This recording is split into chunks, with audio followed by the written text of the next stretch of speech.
es la senda que avanzo llegando hacia ti.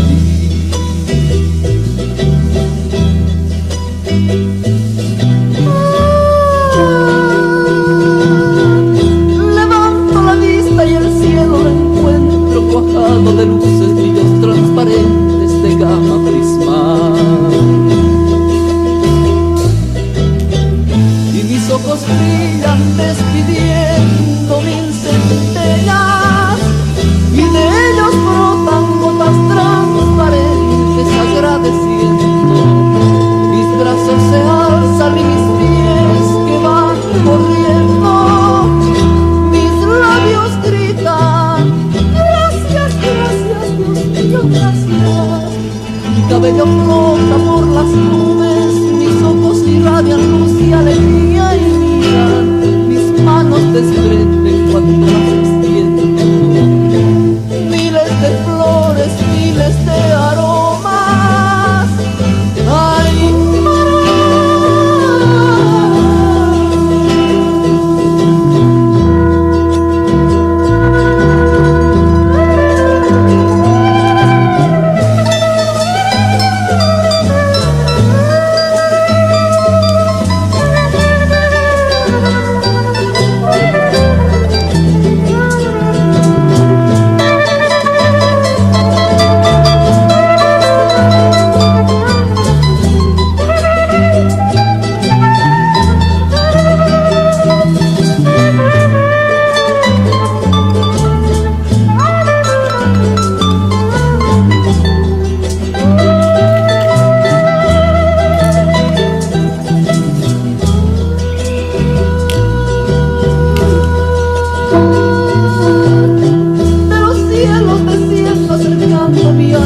colmada de ensueños para cantarte a ti.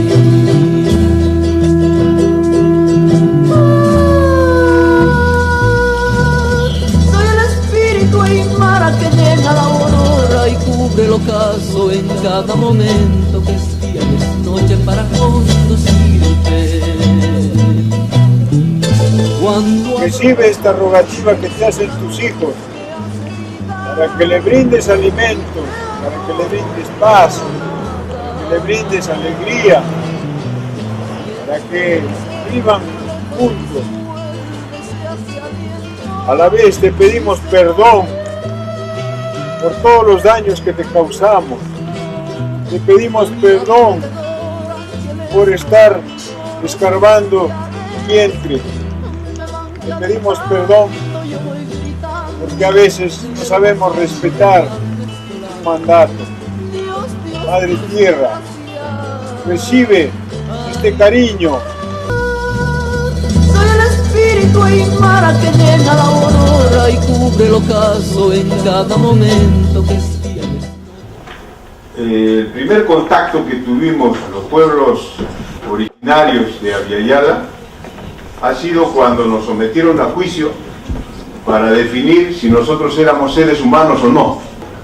Se trajo aquí, a este país, a un grupo de nuestros antepasados y se les hacía parar, sentar, caminar, que hablen, se les abría la boca, se les sometió a juicio para determinar su condición y salió una sentencia que dio origen a una bula papal que inspiró una institución jurídica colonial que es el Jus Nullius, mediante el cual nos negaron la condición de seres humanos. Ese fue el primer contacto que tuvimos con lo que hoy se conoce el Poder Judicial de Occidente.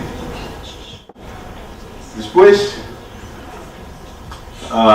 nosotros fuimos víctimas de la Santísima Inquisición, que eran tribunales que, como ustedes saben, perseguían a todo lo que no era católico ni occidental y que los condenaban a muerte. Y bajo ese mecanismo, millones de amautas, miles de autoridades espirituales, miles de quilacatas, de apumaicus, fueron asesinados a nombre de la justicia. Esto lo digo porque estas injusticias se dan, pero con un nombre de administración de justicia. ¿Qué es lo que se administra? ¿Justicia o injusticia para los pueblos indígenas? Se está administrando, otros dicen Palacio de Justicia. En Puno los aymaras le cambiaron las siglas y le pusieron Palacio de la Injusticia, porque era justamente el Poder Judicial es el instrumento que el colonialismo ha utilizado y sigue utilizando para cometer genocidio, para cometer etnocidios, para destruir nuestros pueblos. Entonces nosotros, cuando nos toca analizar este tema de la administración de justicia, no podemos obviar este marco general, este hecho histórico. La administración de justicia hoy en día sigue siendo un instrumento del cual se valen los neocolonialistas para seguir colonizando a nuestros pueblos. Entonces, aquí tenemos que ser, cuando nosotros los indígenas lo vemos desde nuestra óptica, este fenómeno, no podemos olvidar ni hacer referencia a este antecedente histórico. De manera que los avances que se han dado hasta la fecha no podemos decir que hayan sido regalos o concesiones de los sistemas de gobierno, sino que lo que se ha conseguido en las constituciones, como lo ha expuesto la doctora Raquel, han sido fruto y producto de las luchas de los pueblos indígenas. Cuando los pueblos indígenas no logramos que se admitan y hay hechos flagrantes de violación de nuestros derechos, también tenemos derecho a repeler, y en esos casos se hace justicia con la mano indígena, tal como ha sucedido muchas veces en Ecuador, ha sucedido actualmente, bueno, en Bolivia, que ya lo han visto. Y entonces eso implica de que hay dos formas o dos concepciones de ver la administración de justicia.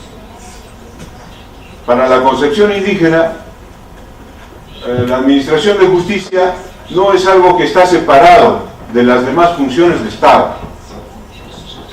Además, la estructura de Estado de Derecho o la monarquía son formas de convivencia social que no son propias de nuestros pueblos indígenas. Nosotros tenemos otra forma de convivir socialmente.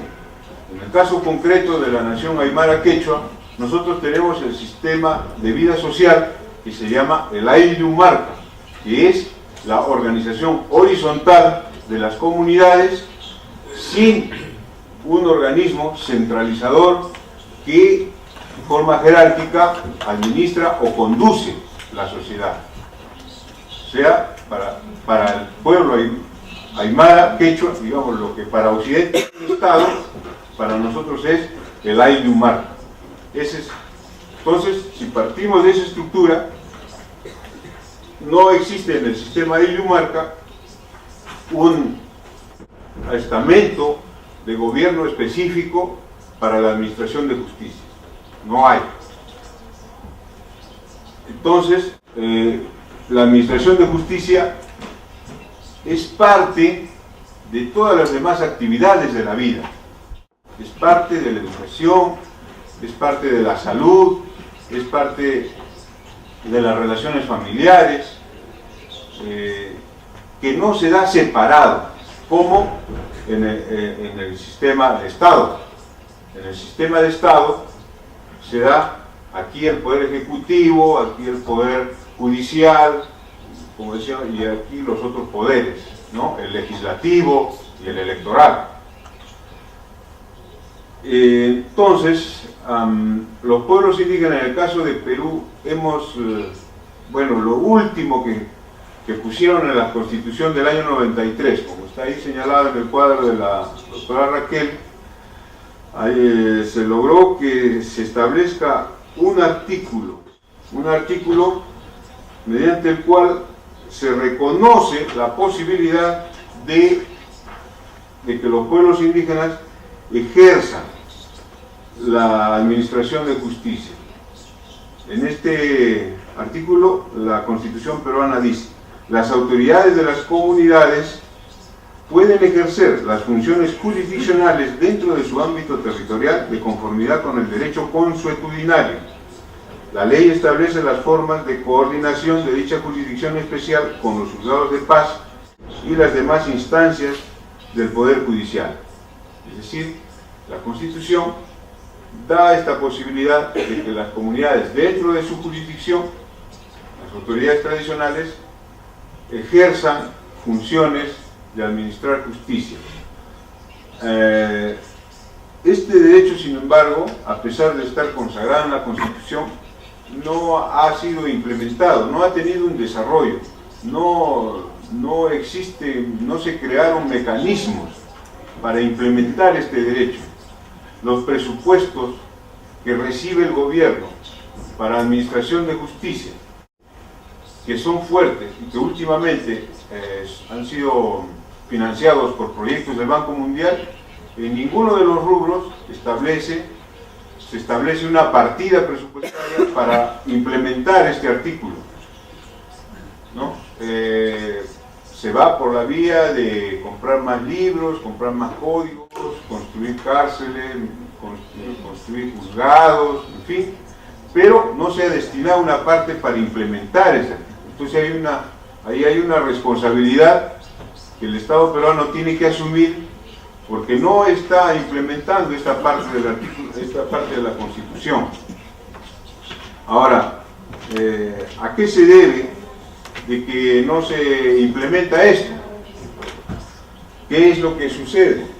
Entonces, nosotros en nuestra ponencia hemos querido hacer un alcance o proponer, explicar un poco cómo es que las autoridades tradicionales ejercen la administración de justicia en el sistema Ayllu-Marca. Entonces, la misma ponencia ya está establecido la autoridad tradicional en los Ayllu-Marcas es, en el Ayllu, el Jilacata, se llama así, es la palabra con que se le conoce al jefe del Ayllu. Esa autoridad no la ejerce solo, sino que lo ejerce con la mama Jilacata, o sea, marido y mujer. Ambos ejercen un cargo, el cargo. El hombre no asume el cargo solo. Y por ejemplo, ahí ya hay una gran diferencia cuando en el sistema de Estado asume el jefe de Estado y él es el que tiene funciones constitucionales, etc. La otra es simplemente primera dama, pero no simplemente acompaña. En el caso de la autoridad tradicional en el Ayllu-Marca, el Jilacata asume junto con su mama Jilacata, o sea, la pareja, el Chachahuarmi, asume el cargo y ambos son responsables del cargo. El cargo de Jilacata y mama Jilacata es un cargo rotativo que se releva cada año, no es repetitivo y es ejercido cuando la pareja ha pasado otros cargos menores. Ha sido de repente autoridad de aguas, ha sido ayudante de otro Jilacata, así va pasando hasta que en el momento oportuno la comunidad lo designa como Jilacata y mama Jilacata.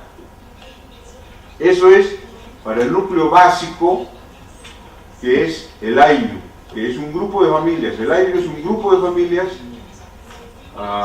guiados por el Jilacata y la mama Jilacata. Luego, un grupo de Ayllus, varios Ayllus, conforman una marca. Y la marca es guiada también, a su vez, por otra pareja, que es ya no se llama Hilacata, sino que se llama Malcu. Malcu con su Mama Malcu. Entonces, Tata Malcu, Mama Malcu, ambos asumen el cargo de guiar o conducir un grupo de ayllu. Ese guía no es un mandón, no es alguien que se plante en su cargo, sino que es un hermano mayor, es alguien que guía amistosamente la comunidad. Yo voy a referirme a Hilacata y Mama Hilacata, que es la autoridad básica del ayllu. El ayllu es el grupo social básico del sistema ayllu marca. Tienen actividades comunes.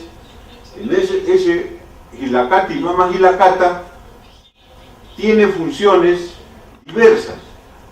Tiene funciones, en el caso de la administración de justicia, solo para hacer una abstracción, su función es la de resolver conflictos en forma preventiva. No existe un código penal, no existe un código de juzgamiento.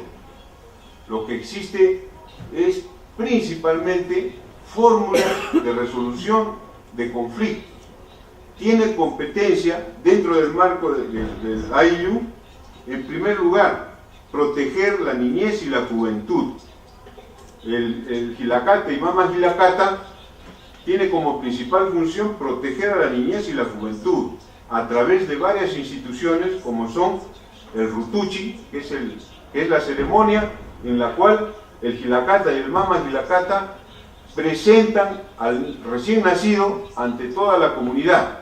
Y en esa ceremonia, toda la comunidad le hace un regalo a ese niño para que en el futuro tenga con qué sobrevivir. Parte del patrimonio del territorio comunal se le destina a esa criatura desde que nace o desde que es presentado al ayllu, que generalmente se hace cuando el niño tiene 1 o 2 años y que está con el pelo materno. El pelo materno de la criatura es guardado por el Hilacata y Mama Hilacata, porque en la ceremonia del Rutuchi toda la comunidad le corta el cabello, le va cortando mechón por mechón y ese cabello va siendo depositado en una manta continua, es decir, se le pone ahí como una formalidad. Es decir, en el sistema ayllu marca, que es de tradición oral y no escrito, no existen los notarios públicos. Lo que existe es decir, ahí, por ejemplo, el Hilacata y Mama Hilacata está haciendo función de notario, porque va a guardar la fe de todos los aportes que se hicieron a esa criatura. Y entonces estamos hablando de lo que en el derecho occidental sería el derecho de familia. Para nosotros comienzan los derechos por el derecho de familia. Entonces, allí se guarda y en esa ceremonia se invoca y se ofrece la criatura a los espíritus de las montañas, de los ríos, y se deja como constancia y como juramento de que el cabello de la criatura allí, junto con la quinoa, es la unión de la tierra con el fruto mismo de la tierra, en este caso el niño. Y ese juramento se cumple. Es distinto a una partida de bautizo. Lo equivalente sería el bautizo católico, ¿no? Que llevan al niño 2 padrinos y firman un papel y el sacerdote le da la bendición. Nuestra institución es mucho más rica que el bautizo católico, porque está haciendo un juramento ante la tierra. Los juramentos ante la tierra siempre se cumplen, ¿no? Entonces, ahí esa es una de las funciones del Hilacata y Mama Hilacata, y que es una función de prevención ya de conflicto, porque desde el momento que se presenta el niño al ayllu, a la comunidad, ya lo está presentando a todos, para que todos lo protejan, lo quieran, lo respeten, y también que ese niño, cuando crezca y sepa su historia, va a respetar a la comunidad. Y entonces el niño se siente contento de ser recibido en el ayllu. Ustedes dirán, pero eso no tiene nada que ver con la administración de justicia. Sí tiene que ver, porque es el momento en que estás armonizando la nueva vida con lo que ya existe. Es una armonización ya previa, que con el tiempo va a evitar muchos conflictos. Esto no se hace en la sociedad occidental, donde los menores le faltan el respeto a los mayores, no respetan al más antiguo. Este principio le inculca al niño que debe respetar a los mayores porque los mayores lo quisieron, lo amaron desde el momento en que fue presentado. Es basado en el amor, en la ternura y en la fiesta, lógicamente. Después que termina esta ceremonia, hay fiesta, que hoy en día a veces lo han distorsionado y por eso es que dicen, los indígenas son borrachos. Entonces se ríen, dicen, no, esa ceremonia no tiene ningún valor. ¿Y por qué? Porque degeneran en borrachera, después terminan. Entonces esas son ideas también malas, que han distorsionado la verdadera esencia. Sí, a los indígenas nos gusta hacer fiesta, por supuesto, cada ceremonia que hacemos a Madre Tierra es fiesta, pero fiesta sana. Hoy en día ya las empresas grandes, venden cerveza, entonces por ganar ya hacen emborrachar a los indígenas. Pero bueno, esa es la primera función que hace, por ejemplo, el Jilacata y la Mama Jilacata. Luego, la siguiente función del Jilacata es hacer consejería familiar. El Jilacata y la Mama Jilacata recorre periódicamente los hogares de los miembros del Ayllu, recorre, visita, y no visita, sino con las insignias que tiene el Jilacata y Mama Jilacata. Está previsto de unas insignias. ¿Cuáles son las insignias? El Jilacata porta una bolsa pequeña donde lleva coca y la madre igualmente, y este se llama unistaya, y la madre lleva una jalpaña, que es también una manta, que cuando llega a visitar un hogar lo presenta con respeto y le ofrece. Y entonces la familia que recibe la visita de la autoridad indígena igualmente le abre las puertas de su hogar y igualmente le ofrece también algún producto de la casa.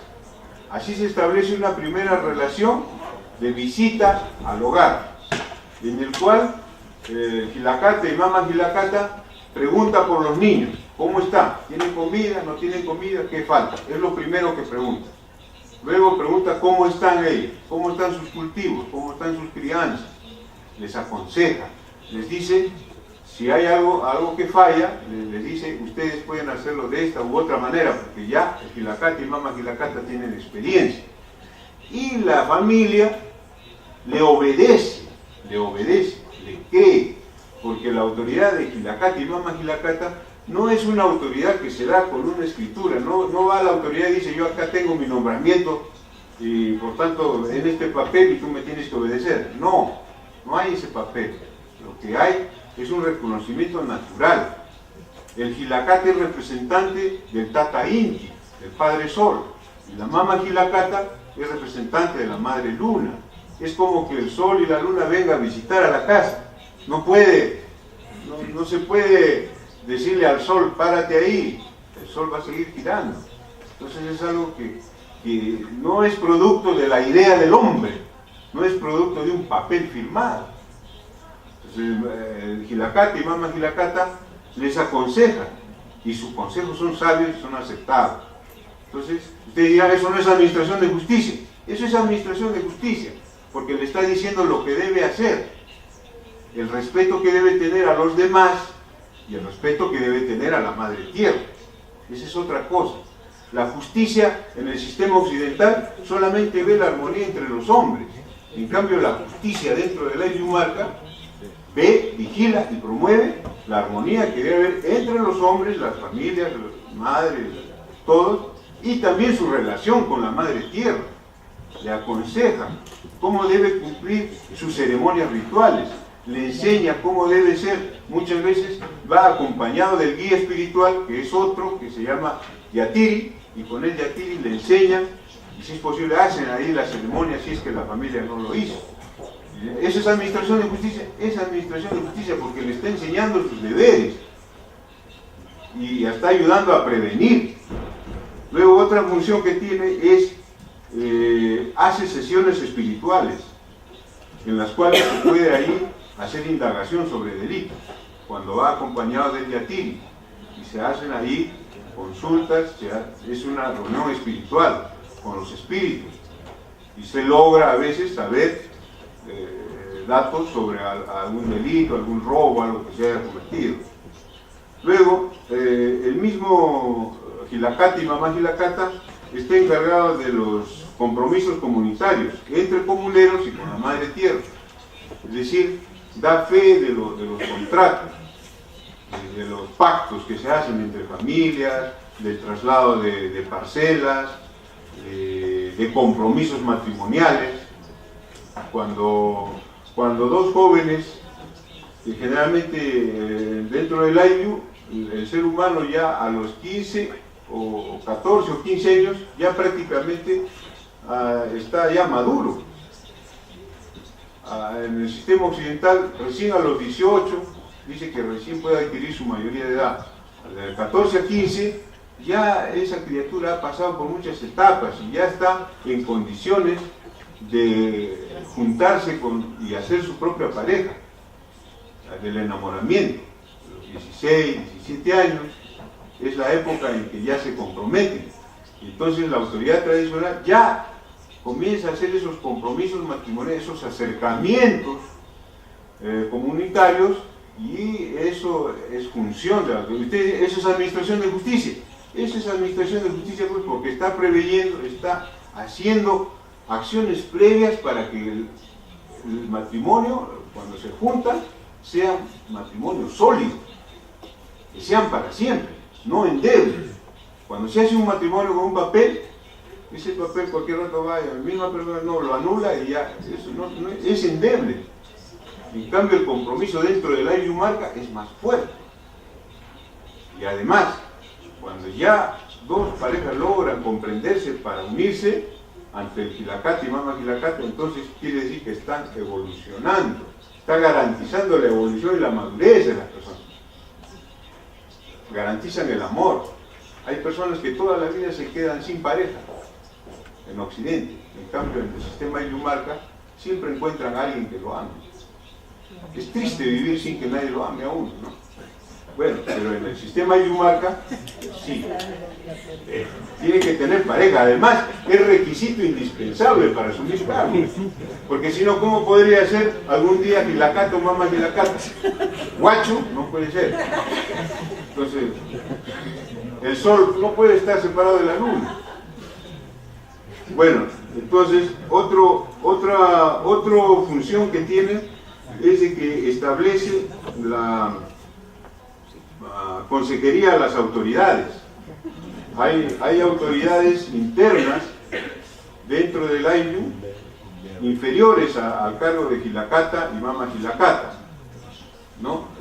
Entonces a esos jóvenes o autoridades que están pasando los cargos les aconseja, les enseña, y también tiene la obligación de recibir consejos de sus superiores, en este caso de los maipus, que son los jefes de las marcas.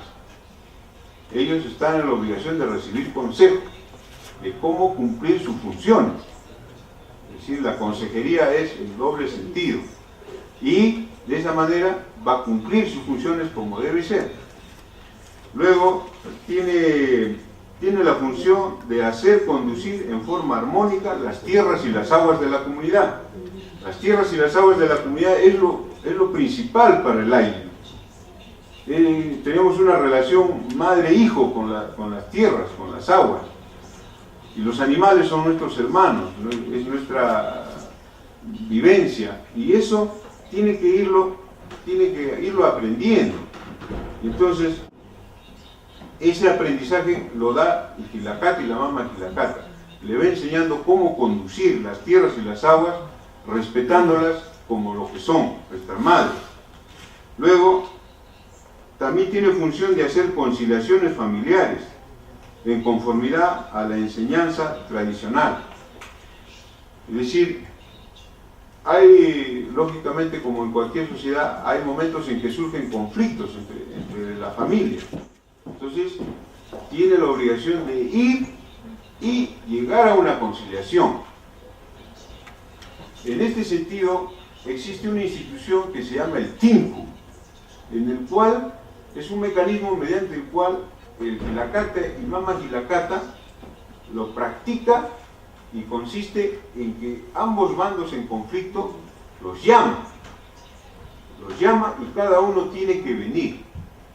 Ya cada bando en conflicto sabe qué es cuál es el motivo de esa discordancia. Y entonces los llama y a cada uno los hace comparecer con su grupo familiar. Y en ese momento, cada bando en conflicto nombra a uno de ellos, el más hábil, y se ponen frente a frente. Llama a los músicos de la comunidad, las mujeres están ahí alrededor de un consejo, y comienza la música y le da oportunidad a que uno y otro bando exponga sus habilidades o sus razones.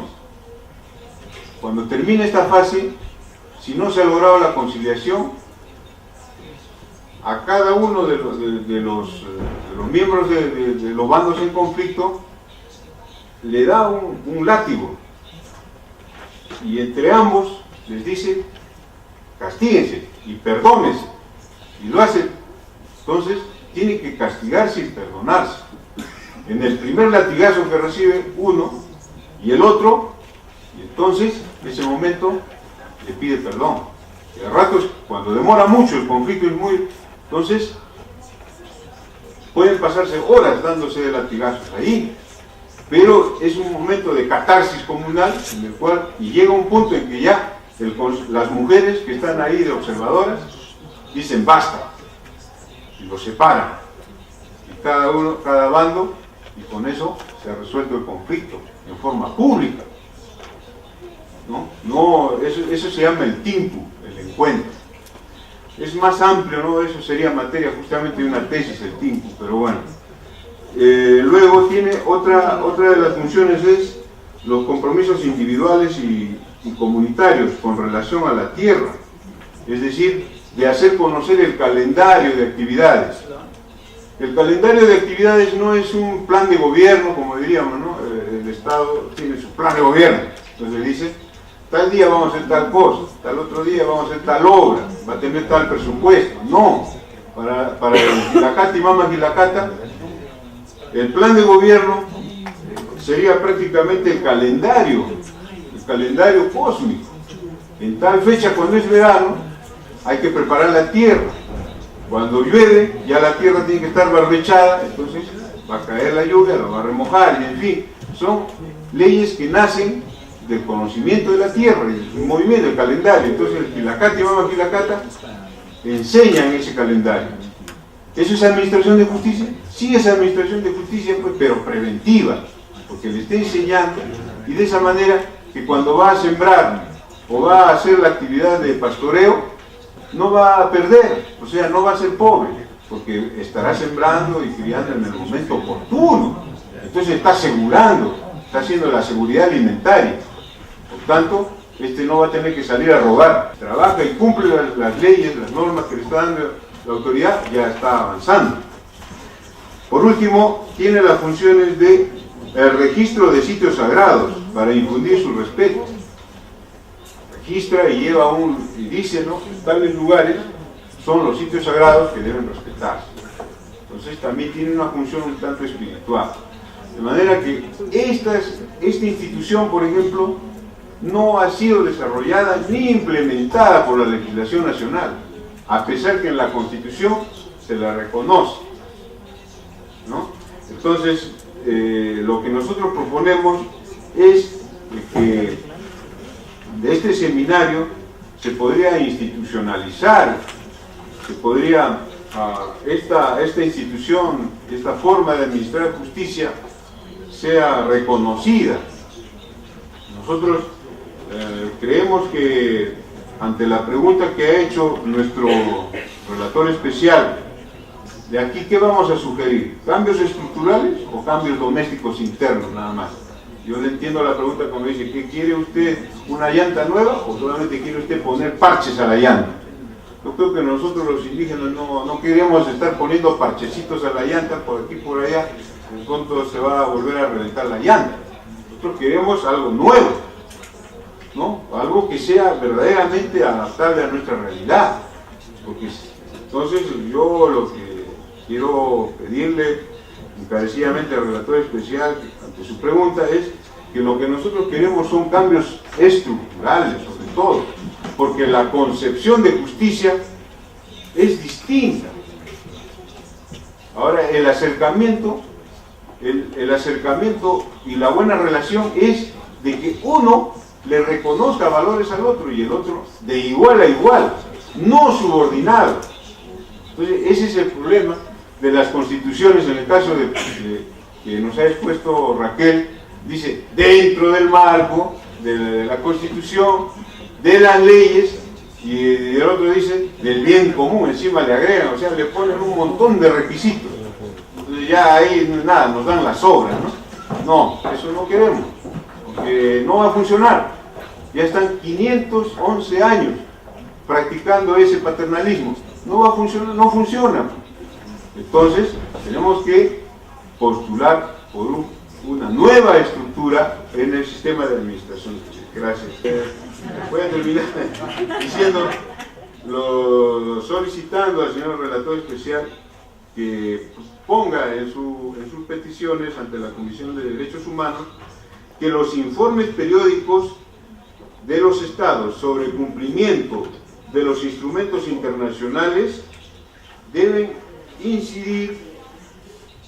enviar información completa sobre los avances en materia de superación de la discriminación que sufren las instituciones del derecho consuetudinario indígena. Es decir, que le pida que los estados, en los informes que hacen sobre discriminación o aplicación del pacto, de la declaración de las Naciones Unidas, en sus informes incluyan un párrafo especial qué avances han hecho en reconocer estos sistemas consuetudinarios, qué avances han hecho en reforzar las formas de administrar justicia de los pueblos indígenas. Eso nunca les piden informes. Entonces tienen que informar para tener la posibilidad de sancionar a aquel Estado que no cumple esto. No se trata aquí, yo creo que uno de los papeles de este rol de expertos tiene que ser eso, porque si no, simplemente se va a quedar en un acto académico. Este seminario de expertos, a mi humilde entender, debe ser un foro que proponga soluciones que puedan ser posteriormente evaluadas y fiscalizadas. Que se fiscalice a los estados que no cumplen sus obligaciones para con los pueblos indígenas. Muchas gracias.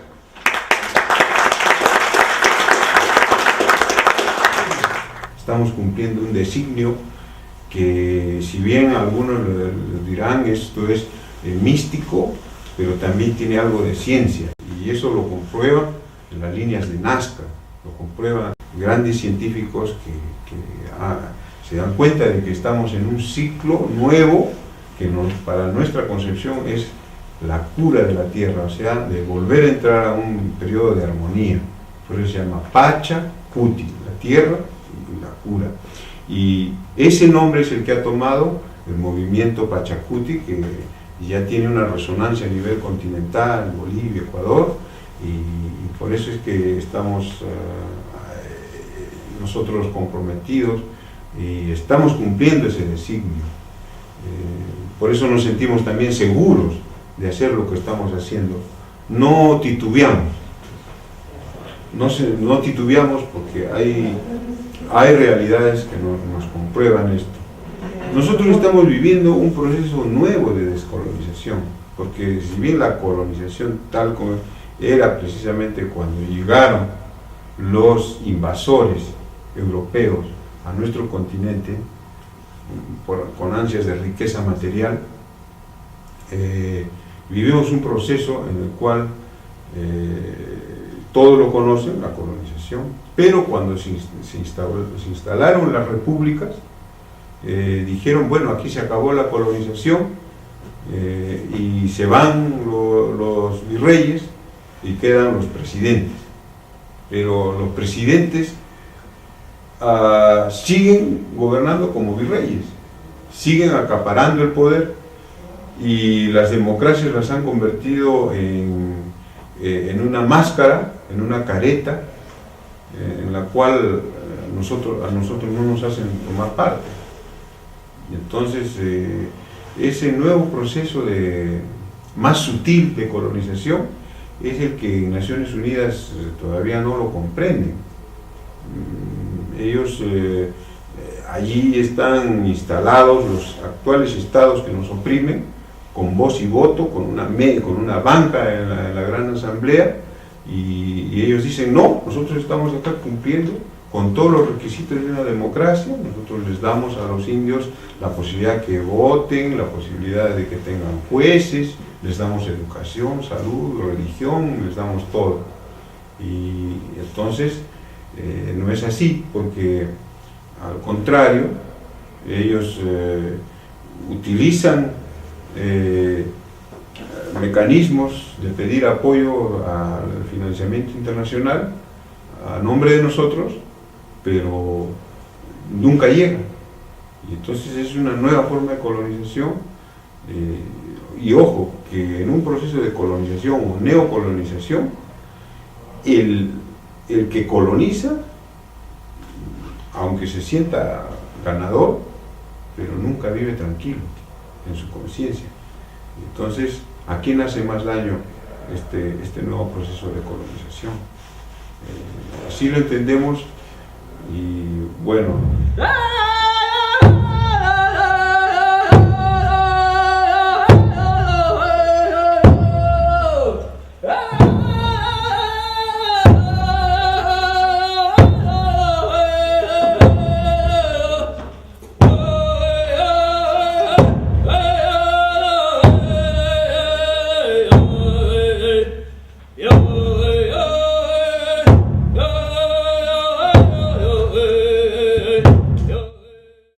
Es una necesidad imperiosa y una necesidad que, en caso de que sea interrumpido su funcionamiento o que sea distorsionado ese doble mandato, se estaría yendo en contra del mandato general de Naciones Unidas, cual es el de preservar la paz y el de buscar soluciones de entendimiento entre los pueblos. La Carta de Naciones Unidas establece claramente un mandato de que el organismo de Naciones Unidas, a través de la Comisión de Derechos Humanos, y en este caso la Subcomisión de Promoción y Protección de los Derechos Humanos, debe buscar la paz y la superación de la pobreza en los pueblos indígenas. Y qué mejor que seamos los pueblos indígenas los que traemos aquí las realidades concretas de nuestro pueblo. Sería contradictorio a ese mandato de que organismos subalternos al mandato general de Naciones Unidas pretendiesen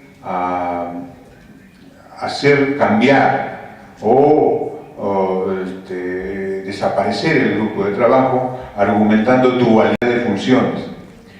En principio, la dualidad es aparente entre el foro permanente y el grupo de trabajo sobre poblaciones indígenas, porque el foro permanente actualmente ya está convertido en un organismo intergubernamental. Querramos o no, ese foro permanente ahora ya pertenece a Naciones Unidas. Y nosotros, los pueblos indígenas, ¿dónde tenemos espacio de hablar de nuestros casos? Lo sigue siendo el grupo de trabajo de poblaciones indígenas. El tema del futuro del grupo de trabajo, en esencia, significa cuál va a ser nuestra relación con Naciones Unidas en el futuro. Nosotros, como pueblos indígenas, tenemos que evaluar si queremos seguir viniendo a Naciones Unidas We have to y decide en qué condiciones en el futuro. as indigenous people whether we want to go on with the United Nations O ya no queremos seguir viniendo a Naciones Unidas. under what conditions, or perhaps we do not want to go on with the United Nations. Entonces, ¿cuáles son las ventajas y desventajas de estar nosotros en este proceso? Which are the advantages and disadvantages of this process, of us being within this process? La ventaja es de estar aquí en Naciones Unidas es de que nos ha permitido, gracias al esfuerzo de los hermanos que abrieron la puerta de Naciones Unidas, The advantage of us being here in the United Nations, thanks to the efforts of those who started the whole process, a entrar a la arena internacional. we have gone into the international arena. Desde que cada uno de nosotros pasa la puerta de ese edificio, del campus de Naciones Unidas, cuando estamos adentro, estamos entrando a un territorio neutral en el cual todos somos iguales, los estados y los pueblos indígenas. As soon as we go into the United Nations, as soon as Esa es una ventaja, that's an advantage. porque durante todos estos años en Naciones Unidas hemos tenido, muchos pueblos han tenido la oportunidad de hablar directamente con sus estados de igual a igual. Esa es una ventaja. That's an advantage. Pero ¿cuál es la desventaja? What are the disadvantages? La desventaja es de que entramos a un organismo cuyas reglas de funcionamiento nosotros no las ponemos, las ponen ellos. Ellos deciden cómo son las reglas, cómo tenemos que participar, el procedimiento para pedir el uso de la palabra, todas las reglas las ponen ellos, las reglas de juego las ponen ellos. Entonces, nosotros tenemos que elegir. So we have to choose. ¿Queremos continuar en este proceso dentro de las Naciones Unidas bajo sus reglas Do we want para el futuro? ¿En qué condiciones tendría que ser esa Do participación? we want to continue with this process within the United Nations? And if so, under what conditions for the future? Miren, yo recuerdo una fecha, y aquí el hermano Kenneth lo podrá atestiguar, cuando estuvimos discutiendo la declaración I remember a time de los derechos indígenas, testified when we were discussing the declaration. hubo un momento en que el caucus indígena decidió pararse y salirse de There la was a sala. moment when the indigenous caucus decided to stop and go out of the room. Y los estados se quedaron solitos And the states, the nations, they were on their own. y no podían hacer nada, And they couldn't do a thing. porque el mandato de la Asamblea General es de que el proceso de los pueblos indígenas debe ser con participación de los indígenas. Because the mandate they received from the General Assembly was that the process had to be mutual, but to be together. Entonces, claro, nosotros no podemos abusar de ese tipo de medidas, ¿no? Se hizo una sola vez So we cannot abuse every time. y esa única vez que se hizo We did it once. causó mucho impacto There was a huge impact, y nos hicimos respetar. and we gained respect. Entonces, ahora estamos en una situación igual. So now we are in an equal situation, the same situation. Naciones Unidas se ha reformado. The United Nations has reformed itself. Hay un Consejo Nuevo de Derechos Humanos que tiene una serie de organismos subsidiarios. With a series of subsidiary organs. Uno de esos órganos subsidiarios, el que está en la más baja jerarquía, es nuestro grupo de trabajo sobre One of poblaciones those indígenas. organs, the lowest echelon of that hierarchy, is ours. Ese grupo, hay una tendencia dentro de los estados que quiere que ese pequeño grupo de trabajo que está en la última jerarquía de Naciones Unidas Within the states, there is a tendency for some nations who want that small group, which desaparezca. in the hierarchy, that it disappears. They want it to be done away. Y hay otros que quieren que siga. And there are others who want it to continue that way. Pero ¿quién tiene que tomar la decisión final? Who should take the decision? The Yo final les decision? pregunto, hermanos, ¿los estados? What I ask you, brothers, Nosotros tenemos que tomar la decisión final. now we should take. Si queremos seguir viniendo a la ONU en esas condiciones precarias en que estamos We aquí. want to continue coming to the UN under these precarious conditions in which there now. Este es el momento en que nosotros tenemos que decidir si queremos seguir viniendo a la ONU o si nosotros podemos organizar nuestras propias Naciones Unidas afuera. Now we have to decide that we want to go and come into the United Nations or whether we want to form our own United Nations somewhere outside.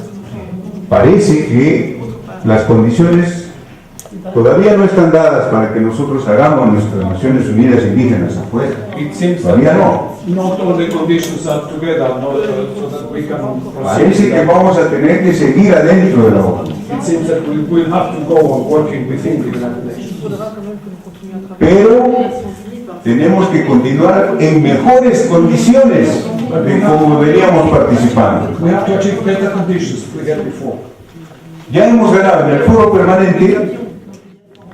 Hay un organismo asesor del foro del Consejo Económico y Social In the Permanent Forum, which is an advisory body, que tiene 16 miembros. 16 members. Nuestro grupo de trabajo actualmente solo tiene 5 expertos. Our working group has only 5 experts. Hay un principio de derecho There is que dice que los derechos adquiridos a principle of law which says that acquired rights ya no puede retroceder. Ya no puede retroceder. No podemos nosotros ceder más, porque ya hemos ganado algo en otro consejo. we cannot give in. El Consejo Económico y Social tiene la misma jerarquía que el Consejo de Derechos Humanos.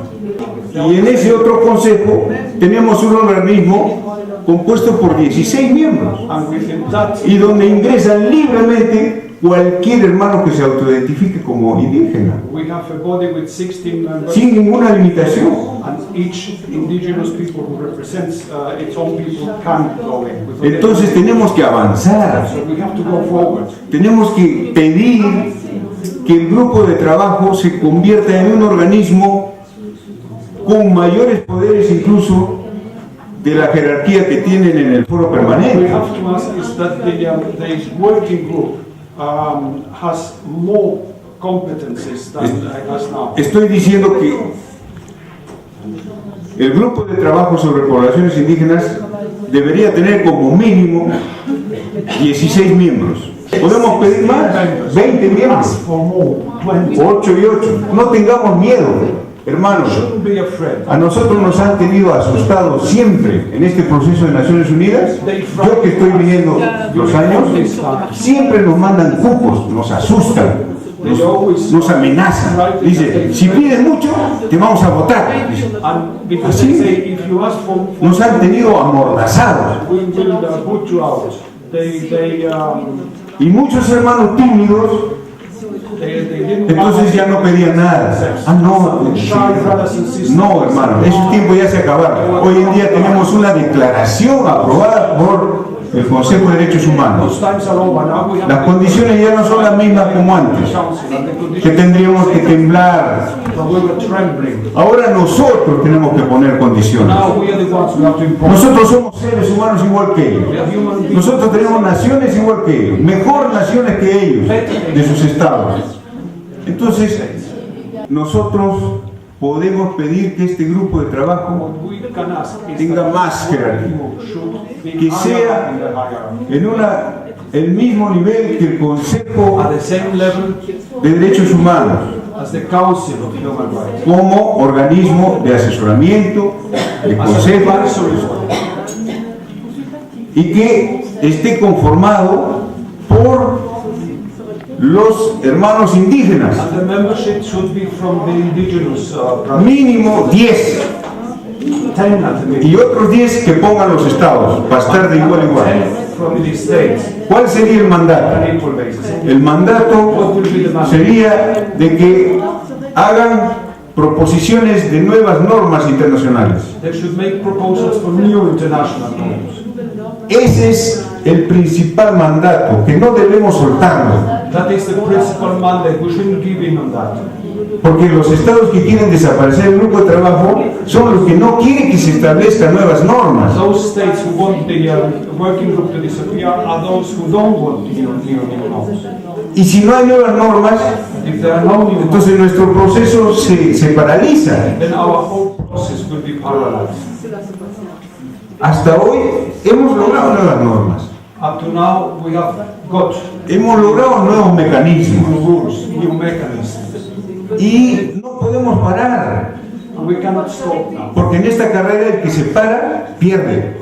Because En esta carrera tenemos que seguir. if we stop, we lose. Y nuestra lucha es justa, nuestra lucha no tiene nada de clandestino. It's just, it's not Nosotros somos representantes de naciones con valores we represent mejores que las naciones de los estados representados en la ONU. Eso lo hemos demostrado the ya. values of nations represented. Eso la opinión pública internacional nos respalda a nosotros. And the international public opinion.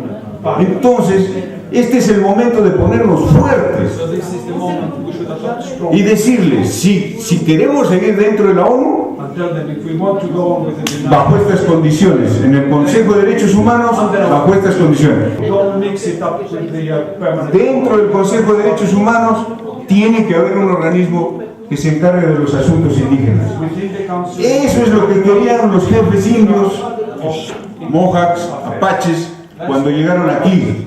Cuando llegaron aquí, quisieron entrar a la ONU, They wanted to pero go to the United Nations. en condición de ser reconocido como pueblo, como nación, no como simple investigador o como simples representantes de sindicatos, no. El mandato que nos dejaron nuestros jefes, y muchos de ellos han fallecido. Recuerdo ahorita Tony Blackfeeder, no está aquí el hermano Oren Lyons. Oren Lyons, un hermano Sinclair, del pueblo maorí, Tony Sinclair dijo, aquí me reciben como nación, o si no, no entro. Y se retiró a su pueblo a combatir por lograr la liberación de su pueblo. Y ahora están aquí los maorí Rapanui. Gracias a esa decisión, los maorí Rapanui de Sudamérica están aquí. Entonces, hermanos, nosotros tenemos que conseguir mejores condiciones.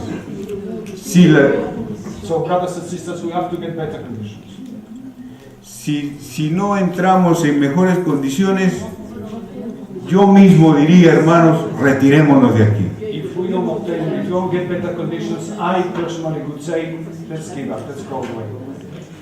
Recuperemos la soberanía en nuestros pueblos. Recuperemos el control de nuestros recursos naturales. Y con esos fondos estoy seguro que vamos a tener suficiente capacidad de reunirnos sin necesidad de los fondos voluntarios o de los fondos de la Unión Europea que lo manejan unas ONGs ajenas a los indígenas.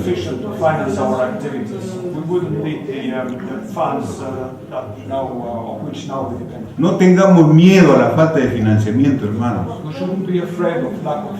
La Madre Tierra nos lo va a proveer. Porque es un mandato de la Madre Tierra el que nosotros le defendamos. Y nosotros estamos defendiendo a la Madre Tierra. ¿Acaso estamos cometiendo algún delito? ¿Acaso si pedimos que Naciones Unidas nos reciba en mejores condiciones, estaremos pidiendo algo que está mal? No. Entonces reflexionémoslo, hermanos, y eso ojalá que se pueda reflejar en este documento que estamos preparando para decírselo al interior de Naciones Unidas. Muchas gracias, hermanos.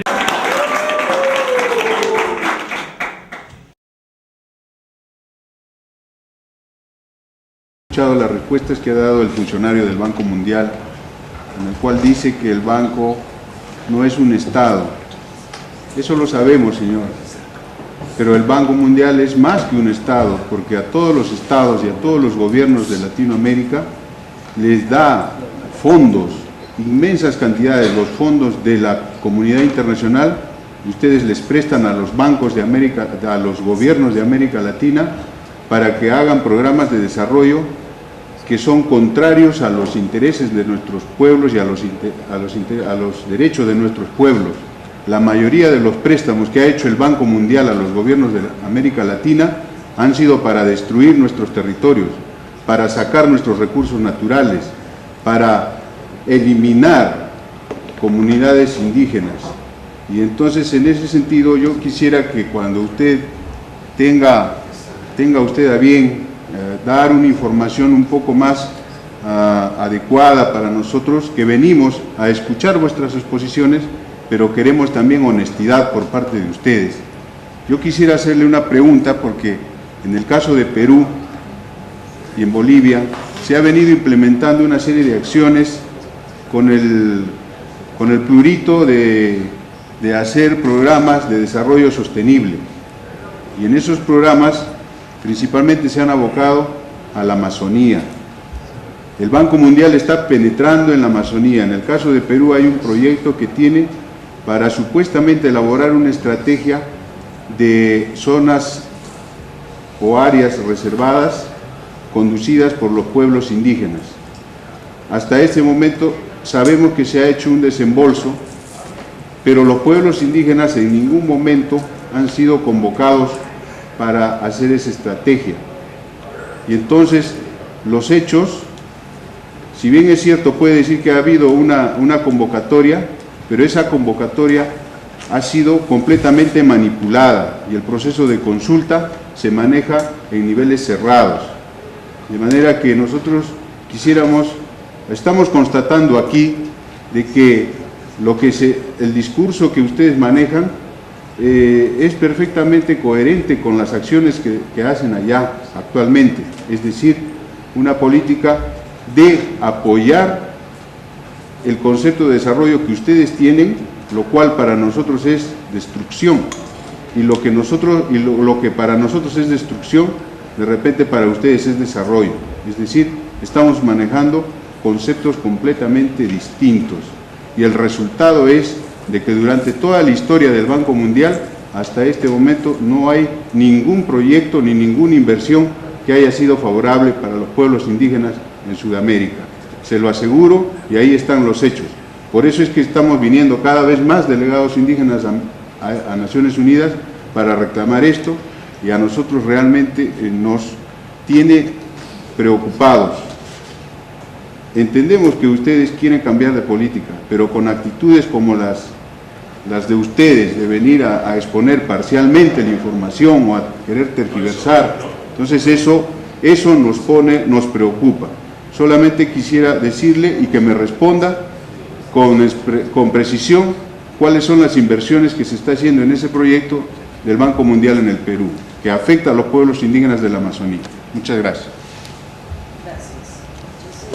¿Por qué no respeta usted su metodología? Ella está hablando, ella es la chairman, ella me preguntó a mí, yo hago lo que la persona es de ella. Sí, las preguntas deben responderse todas. Tiene la palabra la señora Eugenia. Sí, gracias. En el sentido de que el tema de ayuda financiera a los pueblos indígenas no es... Ha llegado el momento de reflexionar, hermanos, para proponer futuras acciones. Con todo respeto, nuestra organización considera que luego de casi una década de pre- y post-foro, las líneas de su mandato brindan una amplia cobertura incluyente que nos impone el imperativo de no dejar afuera a nadie y escuchar a todos en aras de acopiar mayor cantidad de propuestas. La indiferencia de que somos víctimas por parte de los estados para no estar presente en este foro demuestra que no tienen ninguna voluntad de cumplir con las recomendaciones de este honorable cuerpo. Acabamos de escuchar a un experto reclamando de que aquí se debe recibir y deben estar presentes los estados, porque aquí todos aportamos, incluidos los fiscalizadores de la sociedad civil, como los organismos de supervisión de tratados de las Naciones Unidas.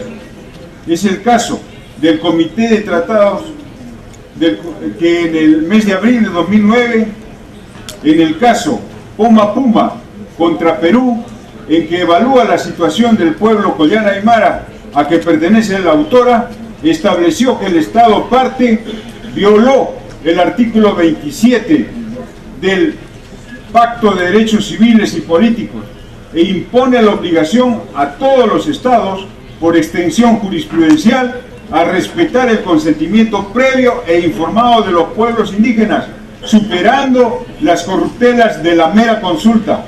Asimismo, hace ley el respeto al estilo de vida de los pueblos indígenas, incluido el uso de sus recursos bajo su cosmovisión. Los expertos del Comité de Derechos Civiles y Políticos que emitieron este dictamen rinden cuenta de sus resoluciones a la Asamblea General. Por tanto, este foro y su cuerpo administrativo deberá ver para que sus futuras acciones exigir el cumplimiento de toda resolución oficial de Naciones Unidas que promulgara a favor de los pueblos indígenas, para que sean cumplidas y sean aplicadas e implementadas. En este orden de ideas consideramos que el foro permanente debe disponer, la Secretaría recopile y ponga a la vista la resolución referida, así como todas las resoluciones que emitan los demás organismos de Naciones Unidas sobre pueblos indígenas, a fin de evaluar y adoptar las mejores acciones que beneficien el avance de una solución a los problemas que afectan a los pueblos indígenas, máxime que esta sesión fue convocada para tomar acciones concretas sobre cómo implementar todos y cada uno de los artículos de la Declaración de los Derechos de los Pueblos Indígenas.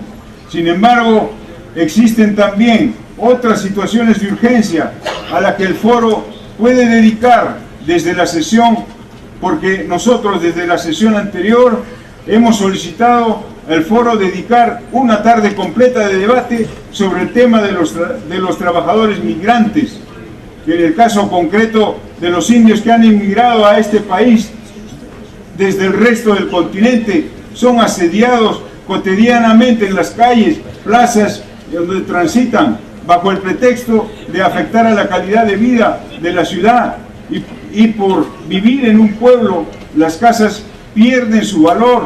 Eso indica o mancha la imagen de los pueblos indígenas, degradando su dignidad, y espero, como seres humanos, al compararlos, porque los compara casi como basura. Muchas gracias, señora Presidenta. Nuestra organización ha elaborado una declaración que va en conjunto con las siguientes organizaciones: PECITET del Ecuador, inscrita en el foro, COICAP de Perú y Achayhuasi del Cusco. Nuestra propuesta, señora Presidenta, es para solicitar que el foro permanente recomiende al Consejo de Derechos Humanos incluya en el examen periódico anual que los estados deben hacer ante el Consejo de Derechos Humanos, incluyan un informe sobre el respeto que vienen cumpliendo a los territorios indígenas bajo el artículo 1, párrafo 2 del Pacto de Derechos Civiles y Políticos de las Naciones Unidas. Señora Presidenta, esta declaración conjunta va en el sentido y reclama, porque en los pueblos indígenas de la región andina, de Perú, Ecuador, Bolivia, Colombia y otros, confirmamos nuestra voluntad de mantener la posesión ancestral de nuestras tierras, territorios y recursos comunitarios y su reivindicación real a nuestra soberanía, incluidos los sitios sagrados de nuestros pueblos, plantas, animales, minerales, ecosistemas de interés vital que se requiere para dar urgente solución a casos como el de Cusco, donde la comunidad Quepaiseato está seriamente afectada por el paso del gasoducto de Camisea, o la mina de oro de Pucamarca en Tacna, los proyectos del Parque Nacional Yasuní en Ecuador y otros. Para nosotros, señora Presidenta y distinguidos miembros de este foro y asistentes, hermanos indígenas, la tierra, el agua y los recursos naturales son seres vivientes, al igual que el género humano. Se sienten felices cuando los tratamos bien y ayudamos a producir alimentación y salud para todos. pero también sufren cuando se les explota irracionalmente o se les contamina. Lamentablemente, el llamado desarrollo a nombre del progreso actualmente está induciendo a los estados proliferar concesiones mineras, petroleras, gasíferas y genéticas que violan el párrafo 2 del artículo 1 del Pacto de Derechos Civiles y Políticos de las Naciones Unidas con relación a los territorios y recursos naturales de los pueblos indígenas, que les son inalienables para proveer su autodesarrollo y superar la pobreza, al igual que cualquier otra nación del planeta. Este concepto, señora Presidenta, ha sido consagrado en la última sesión del Comité de Derechos Civiles y Políticos reunido aquí en Ginebra el mes pasado, en el cual ha declarado que las tierras antiguas y las tierras ancestrales de los pueblos indígenas tienen que ser consideradas como tierras y territorios y recursos de cualquier otra nación del mundo, sin distinción alguna. Tenemos derecho a ser acogidos por el convenio sobre derechos civiles y políticos, que reconoce nuestra soberanía sobre los territorios de nuestros pueblos ancestrales. En este sentido, señora Presidenta, para concluir, quisiera solicitar que el Foro Permanente recomiende al Consejo de Derechos Humanos incluya en el UPR, examen periódico anual, que los estados informen sobre el respeto que vienen cumpliendo a los territorios indígenas bajo el artículo 1, párrafo 2 del Pacto de Derechos Civiles y Políticos de las Naciones Unidas, que ahora es aplicable a los territorios de los pueblos indígenas. Muchas gracias, señora Presidenta.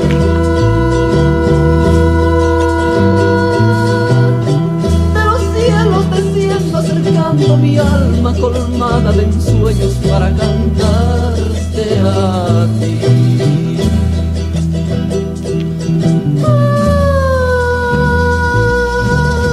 Soy el espíritu aymara que llena la aurora y cubre el ocaso en cada momento que es día y es noche para conducirte.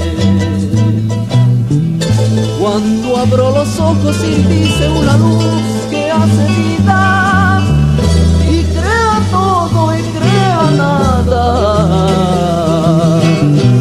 siento que mi ser completo se disuelve, se hace aliento y se convierte en naturaleza. A mi alrededor ángeles con coros celestiales me van cantando, yo voy gritando de lo más hondo de mi alma exclamo: Dios, Dios, Dios, gracias.